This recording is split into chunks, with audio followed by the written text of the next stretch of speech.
Good morning class. बच्चों, आज हम लोग हिंदी लैंग्वेज का पाठ 14, ठीक है, पाठ 14 क्रिया पढ़ेंगे। ठीक है, क्रिया यानी वर्ब। ठीक है, आप लोगों ने इंग्लिश लैंग्वेज में भी वर्ब पढ़ा होगा, कि नहीं पढ़ा होगा तो पढ़ेंगे। क्रिया यानी वर्ब। ठीक, यहाँ पे कुछ उदाहरण आप लोग जरा देख लेंगे। मोर नाच रहा है, लड़का पत्र लिख रहा है, सूरज निकलता है। ये जो सारे जो हैं वाक्य, इनमें कुछ जो है लाल रंग में लिखे हुए हैं। ठीक है, तो यहाँ पे जैसे नाच रहा है, लिखता है, निकलता है, तो ये जो भी हैं ये क्या हैं, क्या दर्शा रहे हैं ये शब्द? किसी काम का होना। इनसे क्या पता चल रहा है? किसी न किसी काम का होना, किसी न किसी कार्य का होना दर्शा रहे। तो हम लोग क्या समझे कि वाक्य के जिस शब्द से हमें किसी कार्य को करने या होने का बोध हो, किसी कार्य के करने या होने का बोध हो, उसे क्या कहेंगे? क्रिया कहेंगे। ठीक है, आप लोग समझ गए ना? जैसे मैंने आप लोगों को ये उदाहरण भी समझाए कि मोर नाच रहा है, सूरज निकलता है, राजेंद्र ने डांटा, नेहा ने चावल बनाए। तो ये सारे जो उदाहरण हैं, इन सभी में जो है जैसे पढ़ता है, परोसा, लिखता है, नाच रहा है, ये सारे किसी कार्य के होने को दर्शा रहे हैं। तो हमारी जो डेफिनेशन है या परिभाषा है उसकी क्रिया की, वो क्या हुई कि वाक्य यानी सेंटेंस, वाक्य के जिस शब्द से हमें किसी कार्य को करने या होने का बोध हो, किसी भी कार्य के करने या होने का बोध होता है, उससे हम क्या कहते हैं? क्रिया कहते हैं। ठीक है, अब देखिए कि क्रिया का मूल रूप क्या होता है ना? प्रत्येक वाक्य में क्रिया अवश्य होनी चाहिए। क्रिया के बिना वाक्य नहीं बनता है। क्रिया वाक्य की अनिवार्यता यानी कंपलसरी है वाक्य में क्रिया का होना। अनिवार्यता मतलब बहुत ज़रूरी, अनिवार्य। ठीक है, तो किसी भी वाक्य में जो है क्रिया बहुत ज़रूरी है, क्रिया का होना बहुत ज़रूरी है। और यहाँ पे है धातु, धातु यानी रूट, है ना? तो क्रिया के मूल रूप को हम धातु कहते हैं। मूल शब्द जिससे कि क्रिया बनती है उसको हम क्या कहते हैं? धातु कहते हैं। जैसे पठ, लिख, पी, सो, उठ, बैठ, दौड़, हंस, जग आदि, इन सभी से मिलकर बना। पठ से पढ़ना, लिख से लिखना, पी से पीना, सो से सोना, उठ से उठना, दौड़ से दौड़ना, हंस से हंसना, जग से जागना, है ना? तो ये सभी क्या हैं? क्रिया के मूल शब्द हैं। और क्रिया के मूल शब्दों को हम क्या कहते हैं? धातु कहते हैं। तो आपको याद रहेगा ना कि धातु किसे बोलेंगे? क्रिया के मूल रूप को हम धातु कहते हैं। ठीक है, क्रिया के मूल रूप को क्या कहा जाएगा? धातु कहा जाएगा। समझ गए आप लोग? तो अभी तक हमने क्या पढ़ा? हमने पढ़ा कि क्रिया किसे कहते हैं? वाक्य में आए हुए शब्द जो किसी काम का करना या होना प्रकट करें उसे हम क्रिया कहेंगे। फिर हमने पढ़ा धातु। तो क्रिया के मूल शब्दों को हम कहते हैं धातु। क्रिया के भेदों के आधार, कि क्रिया के भेद कितने होते हैं। अब हम पढ़ेंगे क्रिया के भेद यानी क्रिया के प्रकार, क्रिया के भेद। तो वो कितने प्रकार से हम उनको बांट सकते हैं। एक तो हम कर्म के आधार पर क्रिया के भेद बता सकते हैं। दूसरा रचना के आधार पर क्रिया के भेद। तो क्रिया को हम दो प्रकार से बांट सकते हैं। कर्म के आधार पर बांट सकते हैं और रचना के आधार पर बांट सकते हैं। तो सबसे पहले कर्म के आधार पर क्रिया के भेद, कि कर्म के आधार पर हम क्रिया को कैसे बांटेंगे। कर्म के आधार पर क्रिया को दो भागों में बांट सकते हैं, सकर्मक क्रिया और अकर्मक क्रिया। ठीक है, कर्म के आधार पर कितने भागों में हमने क्रिया को बांटा? दो भागों में, सकर्मक क्रिया और अकर्मक क्रिया। सकर्मक क्रिया क्या हुई? सकर्मक का अर्थ है कर्म के साथ, यानी कि ऐसी क्रिया जिसके साथ कर्म दिया हो या जिन क्रियाओं में कर्म की आवश्यकता हो उन्हें क्या कहेंगे? सकर्मक क्रिया।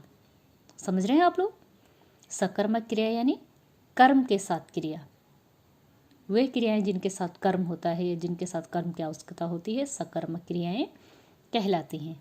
उदाहरण के लिए देखेंगे, आयुष पुस्तक पढ़ रहा है, नेहा टीवी देख रही है, प्रणव ने पत्र लिखा, पिताजी मिठाई लाए हैं।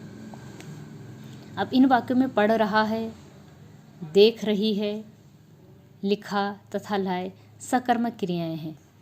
इनके साथ जैसे आयुष पढ़ रहा है, क्या पढ़ रहा है? आयुष पुस्तक पढ़ रहा है, तो पुस्तक क्या है हमारे पास? कर्म है। नेहा देख रही, क्या देख रही है? टीवी, है ना, तो टीवी क्या है? कर्म है। प्रणव ने लिखा, क्या लिखा? पत्र लिखा। तो इन सभी क्रियाओं के साथ क्या है? कर्म है यहाँ पे, तो ये क्या है? सकर्मक क्रियाएं हैं। और सकर्मक क्रिया की पहचान हम कैसे करेंगे वो देख लेंगे। सकर्मक क्रिया की पहचान के लिए क्रिया के साथ क्या और किसे लगाएंगे। जैसे मैंने लगाया अभी कि क्या पढ़ रहा है?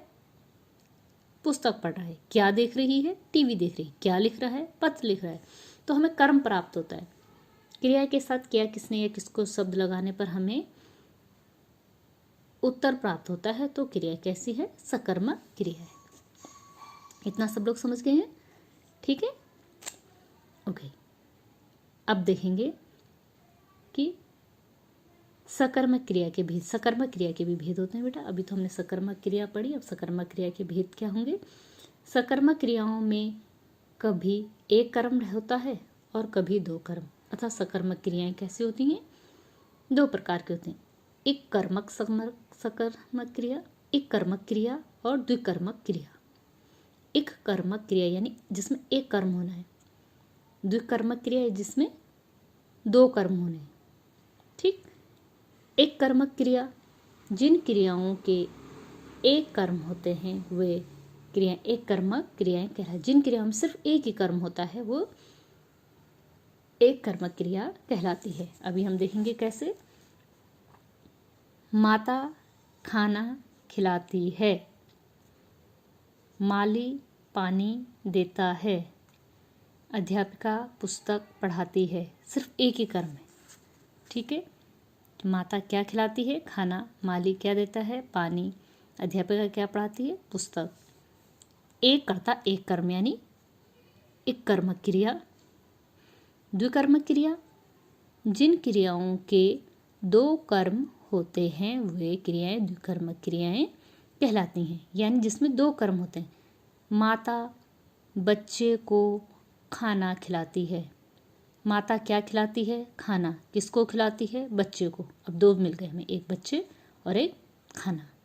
आप मेरी बात समझे बच्चों? यहाँ पर सिर्फ माता खाना, एक कर्म था, खाना था। अब बच्चे को खाना खिलाती, क्या खिलाती है? खाना खिलाती। किसको खिलाती है? बच्चे को खिलाती है। समझ रहे हैं? तो दो कर्म आ गए, तो द्विकर्मक। माली पौधों को पानी देता है। क्या देता है? पानी देता है। किसको देता है? पौधों को देता है। ठीक। अध्यापिका विद्यार्थियों को पुस्तक पढ़ाती हैं। क्या पढ़ाती हैं? पुस्तक पढ़ाती हैं, एक कर्म आ गया। किसको पढ़ाते हैं? विद्यार्थियों को पढ़ाते हैं, दूसरा कर्म आ गया। तो आप मेरी बात समझ रहे हैं? आप समझ गए हैं कि कैसे यहाँ पे दो कर्म है तो द्विकर्मक क्रिया, यहाँ पे एक कर्म है तो एक कर्मक क्रिया। तो अभी तक हमने क्या पढ़ा? हमने कर्म के आधार पे जो है, कर्म के आधार पे क्रिया के भेद पढ़े। सकर्मक क्रिया और अकर्मक क्रिया। अभी तक हमने सिर्फ सकर्मक क्रिया पढ़ी जिसमें कि कर्म होता है क्रिया के साथ, वो सकर्मक क्रिया। फिर हमने सकर्मक क्रिया की पहचान पढ़ी कि कैसे हम सकर्मक क्रिया पहचानेंगे। तो हम क्रिया के साथ क्या किसे या किसको लगाने के बाद यदि उत्तर प्राप्त होता है तो हमारी क्रिया कैसी है? सकर्मक क्रिया है। फिर सकर्मक क्रिया के भेद देखे, एक कर्मक और द्विकर्मक। एक कर्मक क्रिया का हमने क्या देखा? एक ही कर्म, इसमें माता खाना खिलाती है, खाना एक कर्म। और द्विकर्मक यानी दो कर्म होते हैं। माता बच्चे को खाना खिलाती, क्या खिलाती? खाना खिलाती। किसको खिलाती? बच्चे को खिलाती है। तो एक कर्मक और द्विकर्मक क्रिया हो गई हमारी। ठीक है,